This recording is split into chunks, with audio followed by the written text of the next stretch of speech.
Hey, sweet girl. We're taking you home.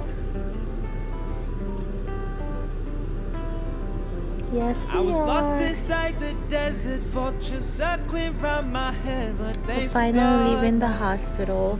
I made it out. Thankful of to bed. God for I was just His another mercy and sheep grace on inside us. the belly And of the beast, but Mom, thanks to God, Dad, I Grandma made it get to out leave of now. bed.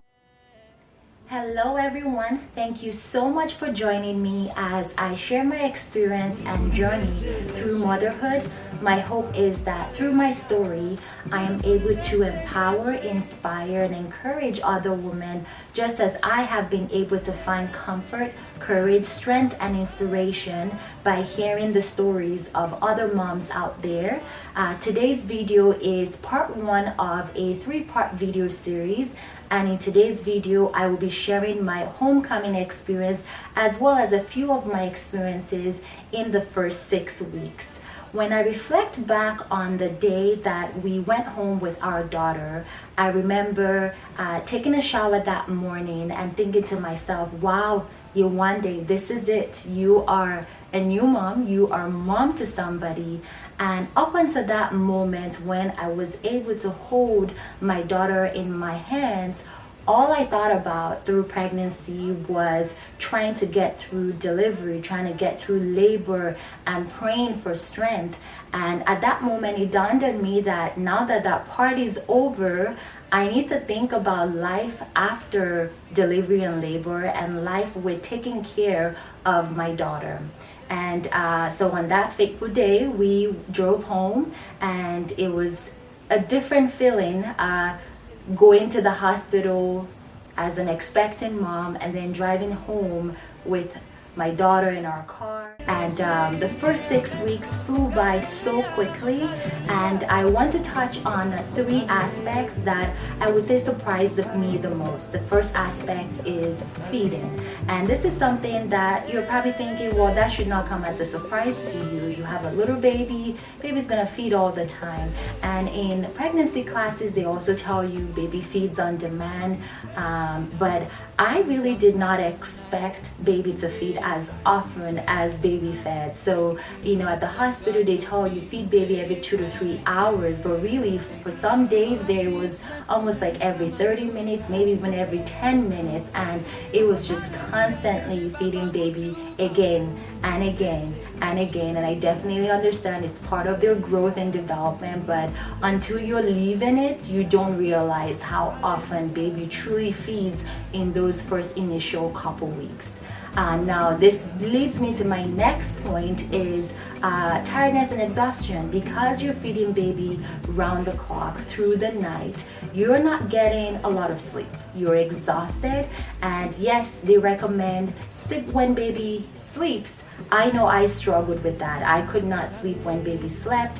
In those first 3 weeks, I was just in awe of my little girl. I would watch her when she slept and listen to the different sounds that she made. It also helped me to learn what this sound means versus that sound means. Maybe that means she's hungry. Maybe that's her getting deep into her sleep. And so I really could not sleep when my baby slept. So I was exhausted, I was tired, but all I can say is what I did to help me get through that phase. And I'm so thankful to God for having family around to support me. I would find pockets of time where I could have somebody relieve me, whether it was my husband or my mom, my mother-in-law, my dad, my father-in-law, to just relieve me, even if all I could still was 30 minutes before it was time to feed my daughter again. So know that you do need that time to replenish and refuel and eat. Maybe it's just eating without having baby in your hands, eating and having some me time, or maybe it's just going outside, looking outside, taking a quick walk. Definitely make sure that you find ways to find those pocket of times where you can replenish and refuel. The final point that I want to touch on is recovery after birth. So again, this probably isn't a surprise. Your body just went through pushing another human being out of you, and so yes, you're not going to feel the way you felt prior to having a baby. And quite honestly, your body has been going through a transformation for the last 9 to 10 months, but it's a different feeling after delivery. And I just want to encourage everyone out there who might be going through this phase, or you're an expectant mom, or you know somebody who's an expectant mom. Definitely give yourself grace, give yourself time to heal. I remember chatting with a friend of mine just weeks before I delivered, and she was like, Yewande, please just go easy on yourself. And I know for me, I worked out all the way through the end and felt very strong. And even after delivery, I could walk, I felt okay. But certain things when I went home started to help me realize, man, Yewande, your body really just went through something different. And some people may even consider it as something that causes trauma to your body. And simple things like sitting down, you feel a little bit of aches and pain. Getting up, there are some aches and pain that come with that. And don't get me wrong, these will slowly go away, but you don't want to rush into doing anything strenuous, anything too physical, even things like picking up a box that comes in the mail. If there's somebody that can pick up that box, definitely solicit help. Don't be afraid to ask for help. And those are the 3 highlights I wanted to touch on. And do stick around for my second video where I talk about beginning again, and I dive a little bit more into life after I was cleared to start exercising.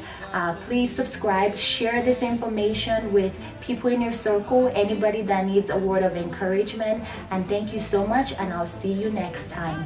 Bye.